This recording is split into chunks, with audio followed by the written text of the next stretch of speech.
So the boy season 4 complete అయిపోయింది. As a whole season ఎలా ఉంది అంటే మాత్రం నాకు సీజన్ 3 ఎలా ఉందో దీని కూడా అంతే అనిపించింది భయ్యా. నిజంగా చాలా పెద్ద పెద్ద రెవల్యూషన్స్ గ్యారంటీగా జరిగినాయి. But as a whole feeling wise గా సీజన్ ఏదో కొత్తగా చేసినట్టు అనిపించట్లేదు. దానికి నాకు కొన్ని రీజన్స్ దొరికినాయి, వాటి గురించి మాట్లాడుకుందాం. ముఖ్యంగా ఈ సీజన్ లో నాకు నచ్చిన విషయాలు ఏంటంటే మేజర్ క్యారెక్టర్స్ కి మేజర్ రెవల్యూషన్స్ జరిగినాయి. కొన్ని మేజర్ క్యారెక్టర్స్ చచ్చిపోతాయి, వాటితో పాటు ఇంకొంచెం ఇంట్రెస్టింగ్ సీన్స్ అయితే గ్యారంటీ క్రియేట్ చేశారు. మనకు ఫస్ట్ రిలీజ్ అయిన 3 ఎపిసోడ్స్ కంటే మిగతా 5 ఎపిసోడ్స్ అంత బాగా ఎమోషనల్ రెజనెన్స్ ఏం అనిపించలేదు నాకు. క్యారెక్టర్స్ మాత్రం ఎండింగ్ లో ఇంట్రెస్టింగ్ ప్లేస్ లో పెట్టారు. నిజంగా క్లైమాక్స్ చాలా చాలా బాగుంది. ఫినాలే మాత్రం చాలా బాగా రాసుకున్నారు అనిపించింది. బుచ్చర్ క్యారెక్టర్ ఈ టోటల్ సీజన్ లో బెస్ట్ అని చెప్తా. రైటింగ్ పరంగా, పర్ఫార్మెన్స్ పరంగా, స్టేజింగ్ పరంగా అన్ని కూడా బుచ్చర్ కి పర్ఫెక్ట్ సెట్ అయినాయి అన్నట్టు. బుచ్చర్ అన్న ప్రతి సీన్ కుమ్మేసేలా ఉంటది, చాలా బాగా రాసుకున్నారు. అది హోమ్ ల్యాండర్ మాత్రం ఎన్ని సీజన్లు చూసినా సేమ్ అదే డప్పు కొడుతున్నట్టు అనిపిస్తుంది భయ్యా. సేమ్ అదే పవర్ ఉంటది, ఎగ్జిస్టెన్షియల్ క్రైసిస్ ఉంటది, ఇన్సెక్యూరిటీతో ఫీల్ అవుతా ఉంటాడు. వీళ్ళందరూ చుట్టుపక్కలందరూ వీడెంత పవర్ఫుల్ ఉన్నా గానీ లైక్ మళ్ళీ అదే కైండ్ ఆఫ్ డిమినర్ తో నడుస్తూ ఉంటారు అనమాట. లాస్ట్ వరకు అదే అనిపించింది. It never felt like Homelander would be the biggest threat ever. అది లైక్ లాస్ట్ సీజన్ 2 నుంచి నాకు అదే అనిపిస్తున్నట్టు. ఎంత పవర్ఫుల్ చూపించినా గానీ హోమ్ ల్యాండర్ ని ఈజీ కంట్రోల్ చేయొచ్చు అనే ఫీలింగ్ అయితే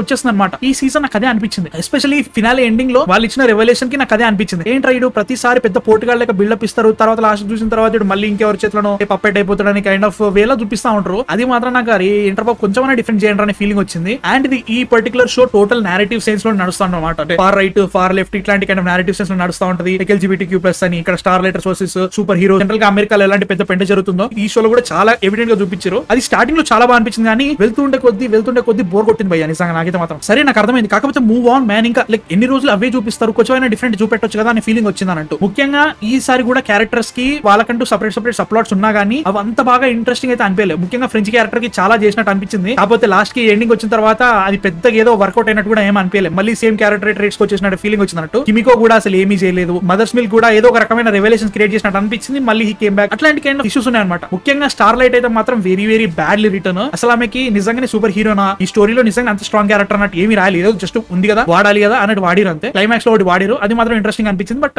లైట్ భయ్యా. QE was okay. ఈ సీజన్ లో చాలా లేపిన క్యారెక్టర్ మాత్రం సిస్టర్ సేజ్. ప్రపంచంలో ఉన్న వాళ్ళందరికంటే తెలివైన అమ్మాయి ఈమె. నాకైతే మాత్రం ఈమె వేసిన ప్లాన్ ఒక్కడా లెక్క అనిపించింది భయ్యా. నిజంగా ఈ క్యారెక్టర్ ని లేపిన విధానానికి, లాస్ట్ వాళ్ళు ఇచ్చిన రివీల్ కి అసలు సంబంధం ఏమైనా ఉందారా? అసలు ఏమైనా చేసినట్టు అనిపిస్తుందా? నేను ఇవి చేసిన, ఇంత ప్లాన్ చేసిన, ఇవి చేసిన, బొక్క ఏం అనిపించలేదు నాకు. ఏదో కోఇన్సిడెన్సెస్ జరిగినాయి, దాన్ని నువ్వు పట్టుకొని ఏదో లైక్ బిల్డప్ ఇస్తున్నట్టు ఫీలింగ్ అయితే నాకు వచ్చింది అన్నట్టు. అది అసలు వర్కౌట్ కాలేదు. సో ఎండింగ్ అయితే బాగానే ఇచ్చారు. నెక్స్ట్ సీజన్ కి కావాల్సినంత మెటీరియల్ అంతా చాలా బాగా చూపించారనమాట. కిమికో క్యారెక్టర్ ది ఒకటి చేశారనమాట, అది నాకు బాగా నచ్చింది. నాకైతే మాత్రం అంత బాగా ఏం అనిపించట్లేదు. మనకి సూపర్ హీరో ఫిల్మ్స్ అంటే మార్వెల్ అండ్ DC అని గుర్తుకొచ్చినప్పుడు ఒక వైల్డ్ కార్డ్ ఎంట్రీగా ద బాయ్స్ వచ్చిందనమాట. అప్పుడు మార్వెల్ హైలో ఉందన్నట్టు. ఈ టోటల్ సూపర్ హీరో జాన్రానే వాకీగా చూపించే ప్లేస్ లో ద బాయ్స్ ఉండే. ఇప్పుడు మార్వెల్ ఎప్పుడైతే డౌన్ అయిపోయిందో ఇది మెయిన్ స్టేజ్ కి వచ్చింది. దాని వల్ల అంత గ్రిప్పింగ్ అనిపించట్లేదు, అంత ఇంట్రెస్ట్ రావట్లేదు. ముఖ్యంగా పర్సనల్ గా నాకు మాత్రమే, అందరికీ అలా అనిపించాలని లేదు. అసలు నాకైతే అట్లా అనిపిస్తుంది అనమాట. But as a whole this is a really good show. Season 5 రావడానికి 2 years టైం పడుతుంది అంట. నెక్స్ట్ ఇయర్ మనకి జెన్వి వస్తాట సీజన్ 2, తర్వాత ద బాయ్స్ సీజన్ 5 వస్తాంట ఫినాలే. సో ఎట్లుంటో చూడాలి. జెన్వి అయితే మాత్రం మనకి what is spin off show అనమాట. So these are my thoughts on the boys season 4. నాకైతే ఎక్కట్లేదు బ్రో. అంటే like it could have been better అని చెప్పలేను. నాకైతే ఎక్కట్లేదు, ఇంకా అయిపోయింది అనిపిస్తున్నా. 5th సీజన్ కోసం అయితే వెయిట్ చేద్దాం, ఏమైతే చూద్దాం. మీ థాట్స్ ఏంటి? అసలు ద బాయ్స్ కంప్లీట్ చేశారా లేదా? చూడలేదంటే Amazon Prime లో ఉంటుంది, ఖచ్చితంగా చూడండి. You definitely love it. అంతవరకు నెక్స్ట్ వీడియోతో మళ్ళీ కలుస్తాం. I man of fiction